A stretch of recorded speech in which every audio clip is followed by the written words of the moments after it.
Welcome to Transcendent. I'm Raya, and I'm the daughter. And I'm Joe, and I'm the dad.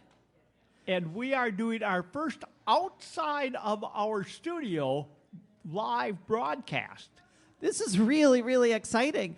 Normally what we do is we'll go down to Dad's basement, and we don't have so many excited people to be around, but it is great to be out here at Pride Education. There's lots of people here all learning about Pride events and learning about pronouns and how to be allies and how to find support within the LGBTQ plus community. And this has been such a great experience.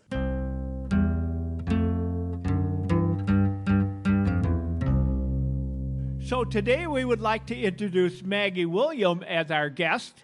Thank you very much.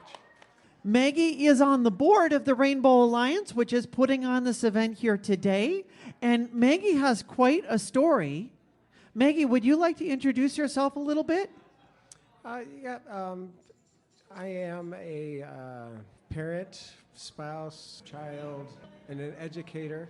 I grew up in south suburbs of Chicago, and I've lived up in Wisconsin for a while, and then lived in Atlanta, Georgia for a good 10 years, and then now I'm back here in Atlanta. After having been moved around, I have finally come to terms with my feminine self that I pretty much hid for most of my life. We've often said on this podcast, if you know one trans person, you know one trans person. And where we thought this would be exciting to do and a good idea is for you and I to kind of explore together our histories as transgender women. We are both trans feminine people.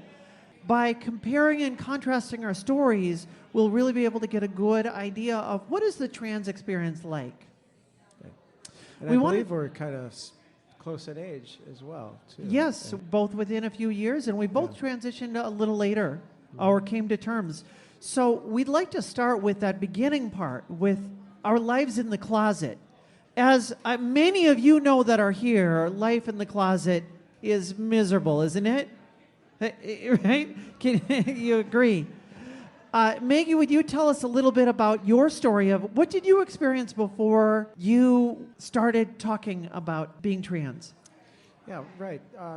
So as a young child, my earliest memories, I've always gravitated towards what is considered feminine. And I really wasn't interested in the masculine. I was interested in feminine things. And back in the 1970s, that really was not an acceptable thing for a young boy. And it was no fault of my parents or nothing like that. They were wonderful people. They raised us right, but that's just the way it was. You know? And so I learned quickly that it really was not an acceptable thing to do for a boy. So I, quote unquote, went into the closet. I started hiding the fact that I did like feminine things. And so I have two sisters. I would wear their clothes, I'd play with their toys and stuff like that, but I always did it in private. If I sensed that maybe I was going to get in trouble or something was going to happen or somebody's going to walk into the room or whatnot, I stop, right? And I go and hide, and I've literally hidden closets before. And then by the time I get to puberty, I kind of pretty much figured out that, yeah, you can't do this. At that time, that was like in the 80s. We really didn't have many good role models, probably none at all, that were positive role models. It's been a very long time. Now, thankfully, we have a lot of much more visible trans people and especially trans women in all kinds of media, but in those days, we really didn't. No, right. And so, you know, being in the closet is a tug of war of back and forth of, okay, I have to build this life in the masculine, but I also want to be feminine too. And I, as a young kid, I wanted to actually, you know, I wanted to be a girl and hang out with girls and do girl stuff, but you just couldn't do it. So you would, hide that side of yourself, and you just kind of get used to doing that over time. And then you kind of feel that possibly this could change. I can make this go away, and I can just live my life the way I'm supposed to as a man. And it just didn't always work.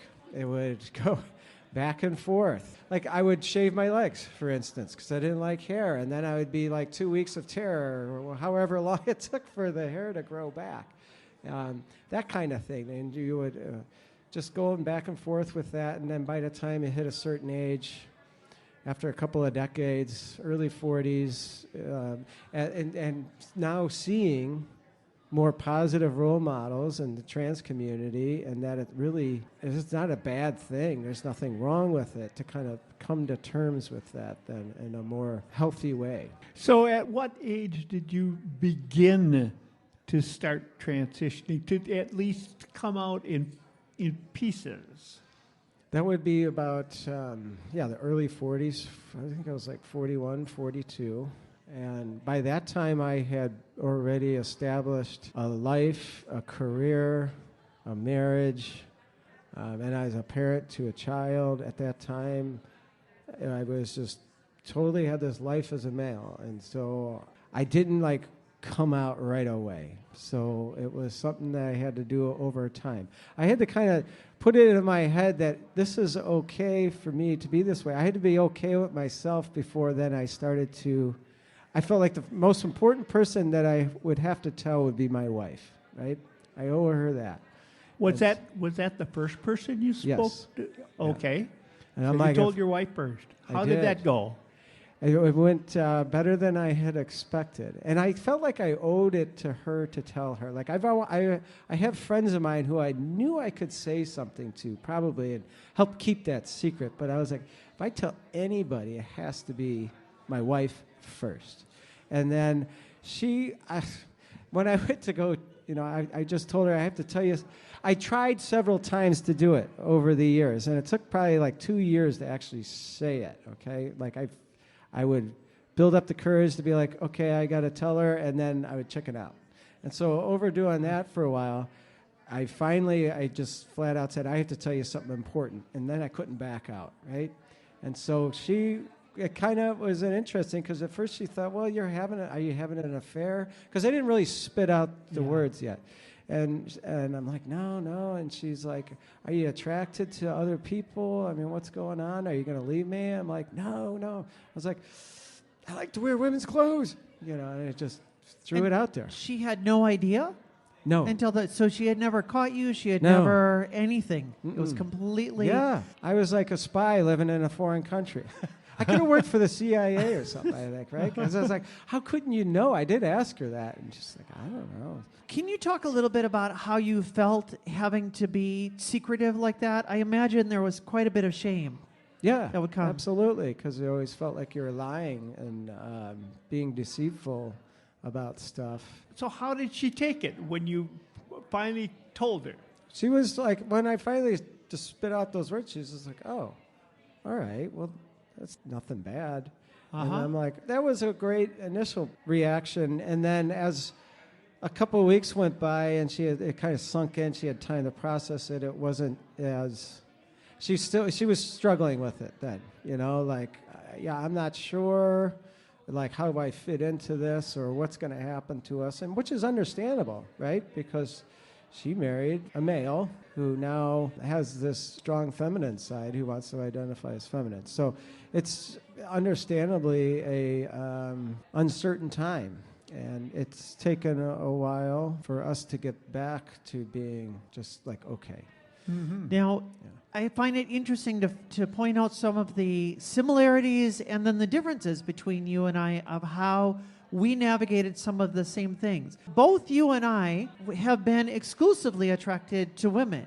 Many people will assume that if you are a transgender woman in particular, that you must be attracted to men, and that must be why you want to transition. And yet, for neither one of us, that was our concern. And in fact, we're married to women. Yes. But of course, then the difference is how we navigated that. Now, for me, when I told my wife, that was the end of our marriage. Talk a little bit about your marriage and how has that changed since then, because you are still married.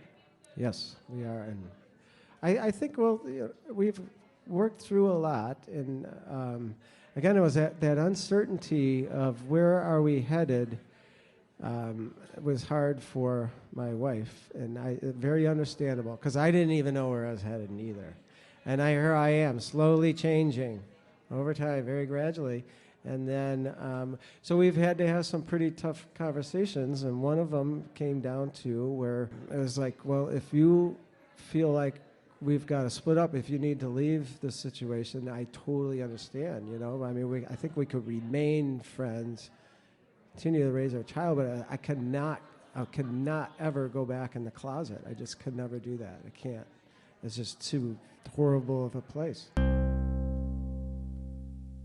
When you say you're slowly changing, from the very first time that you had that conversation with her up until now, describe how far have you come on the slowly changing? You know, are you introducing more things as time come along? How does that work? Yes. Yeah, absolutely. It's very gradual too. So I think I still have a long way to go. But it started out, you know, I mean, as being a closeted individual at that time, and then I had facial hair, you know, and like shaved, get rid of the beard, never grown facial hair again. And then my wardrobe started to change, slowly being replaced. No more, I shop in the women's department now. I don't shop in the men's department. So then the men's clothes starts to go, being replaced by women's clothes. And then I'm like, well, I'm in my, late 40s, and my hair still grows. So I'm going to grow out my hair, see what happens. And so then I get my ears pierced. And so it's those little things like that over and over again, or, you know, gradually, a little bit, step by step. And you continue. I'm continuing. More gradually. Right. And so a big part of it was to go out into public presenting in the feminine, of like, I am a feminine individual. That was scary. And that was a big, important step, because if I felt like if I didn't do that, well, I'm still in the closet, right? I'm just in the closet at home with a few people knowing. I want to be out in the world. That's a huge step of trying to put yourself together. So I didn't think I would ever pass as a woman, and I'm not so concerned about that right now. I knew that I just wanted to be feminine and go out in the world and present that way. What about other parts of your family? What about your parents? What about your in-laws? What about your extended family? Have you shared any of that with them? Has this become a pretty common knowledge among them? Where are you at this point? In my family, yes, I have 5 brothers and sisters. Okay, so I'm one of 6, and so they all know. Their kids all know, and their extended families know as well. My in-laws know as well, except for my wife's father. He's the only one. Mm-hmm. And then my mother and father, unfortunately, have passed away before. I was in the process of, I had already told my wife, it had been a couple years in where I was kind of gradually changing, but they fell ill, and once I got to a point where I felt I could tell them, they were in a place that I was just like, that's not a concern right now. You know, they were sick, and there was a whole bunch of other stuff to deal with. So unfortunately, they had passed away before I could ever tell them. And I regret that, because I think they would have been very supportive and wonderful about that. But then, our friend group, they all know as well. Where do you see yourself now moving? You're continuing to transition. Have you planned this out? Now my next step is going to be something? Or I might also add this part to the question. You, in every situation that you feel comfortable, you do present female as often as you can, but yet there are still some circumstances where you will present male. Is that correct? Absolutely, yes. And how do you find the line? When do you choose one or the other? What kinds of factors play into that? Yeah, and it is. It's a flip-flop right now, because I am expected to be in a male role where I'm working. I'm a teacher, and so I had started teaching at that position as a male, and I continue to do that. And it's not something that I want to do necessarily, but I feel like I should do. I also have a teenage daughter who is in the same school district, so I feel that it's important for her too as well. She doesn't care. She's been very supportive and everything like that, but I just don't want anything negative to come towards her or happen, or I don't know if it would, but that's just the way that I guess I feel after dealing with this for 40 plus years. And as you are in the closet, there's always a sense of paranoia and always a sense of the worst thing that could happen at any time. If I ever come out or if anything happens, this is a secret that must be kept. So it's hard to lose that and let that go over time and just erode away at that sense of paranoia that you have. Has there been anything at all in this process that surprised you? The biggest surprise, Joe, would be definitely going out into the public and not having any problem, and it just being fine, and I'm going to knock on wood here. So is that making you more comfortable in your continued process? Yes, I've had many, many positive experiences everywhere I go. Most people don't even pay attention, and all those fears, paranoia of coming out were just not there, which is a great thing. Mm-hmm. I'm not going to say it would never happen. I'm still kind of very aware when I go out of what's going on around me. Just how about close friends of yours from high school or college or in your working life before you even did that? Are any of them aware of where you are right now? Yes. Yeah. And what's their reaction? They're very supportive. Right on it. And you haven't found any objections along the way? I have not. I've had a few minor instances in public places where people are kind of rude, but nothing too bad. Nothing. Yeah. But only really strangers. Awful. Only strangers. I have not experienced so far. And I guess when I said I haven't come out to my wife's father, I fear that that might be that way, and that maybe I would lose that relationship. Isn't it interesting that it's the strangers that have reacted because they don't know you? And that's why that comes from the root word strange. Yeah, absolutely. Where would you like to see things go from here? I would like to just be like this all the time and change my name and still be employed at the same place. Not sure if that's how that's going to look, but I've slowly been moving in that direction, and I think I might get there someday. I don't know. And that's one of the places where I feel like, in some ways, I really envy what you have, that you've been able to keep your marriage, you've been able to continue living with your daughter, and you've had so much.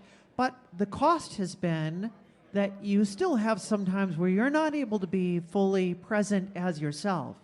Yes. And I feel like, for me, I lost so much. I lost my marriage. I lost my ability to be able to live with my kids. I lost so many of those. But then I said, well, then I'm able to be myself in every situation, which I am very, very grateful for. I think when we compare and contrast, what is really obvious to me is that no matter which choice you make, it's a difficult choice. Yes. We both feel like we've had to give up so much. I imagine to myself, boy, I wish I could still have some of what you have. And yet, none of this is easy. Right. It's always difficult. And then I look at you and think it's very similar, like what you have of being yourself and presenting how you want all the time is something that I envy then too, which is really, we're in interesting different positions right now after having being very similar. Yeah. Very similar, very similar. Since you present as your old self almost daily, do you find that more difficult? There are times when it is. Yes, absolutely. But everything that I wear I buy in the women's department, even during my work day, and it's just like jeans, a women's t-shirt, and a track jacket, and some gym shoes, and so it's really not too noticeable. But I do have really long hair, and I've got earrings, which is a giveaway, and I don't ever grow facial hair and stuff like that. So I do get from time to time, kids being like, "Are you a boy or a girl?" Those things are kind of painful in a way, not because I'm insulted by it, because I think they're genuinely asking, and it's not to be harmful or nothing. Being asked that question is just like, well, can't you tell? Mm-hmm. I would like to say, well, I'm just a girl, or I usually just say, whatever you think. It doesn't matter to me. I don't care. Mm-hmm. And then I go on with the lesson plan for the day or whatever it is we're doing. I guess those moments are kind of more painful just because of that. I still feel like I'm hiding. I am actually still hiding a piece of myself. How about on the other side? What are some times of joy that you find? Yeah, still being able to be with my family, like I said, that's a huge one. And then being at events like this and talking to you. And then, getting dressed up and just going out and doing regular stuff. So going to the grocery store. You went to an event yesterday, I believe, yes. as yourself. You were able to be yourself and go out. We went to a same-sex wedding last night. My wife and I went together. We both wore nice dresses and nice heels, and that's super fun. Yeah, that is a great joy to be able to share that with her and for her to not feel uncomfortable with me being out, because when we first did that, I knew it was pretty uncomfortable for her. And then over time, it's gotten better. Yeah, absolutely. So those moments are just absolutely wonderful, and then being involved in community events. So from the very beginning, it sounds to me like your biggest challenge was your very first challenge, and that is having a conversation with your wife. Yes. And after that, everything was a little bit easier for you. Is that right? Mm-hmm. Yes, absolutely. And once you reached that first hurdle and got over it, life became a little bit easier as you started coming out slowly. Absolutely, yeah. And the listeners out here are going through some of the things that you went through, some of the things that Raya went through. What would you tell them? I feel like nobody owes me anything. Okay, this is my thing to deal with. We just want to live our life. We are people who do the same things as anybody else, right? We buy cars, we buy houses, we go shopping, we have jobs, we have bank accounts. Some of us have children, some of us have grandchildren. And we just do the same things and all want the same things as anybody else. So with that, if you've got a question for Maggie, or you've got a question for Raya or me, we're here for you. And we encourage you to write us. And where, Raya, would they write us? You can email us. Our email address is trandescendant@gmail.com.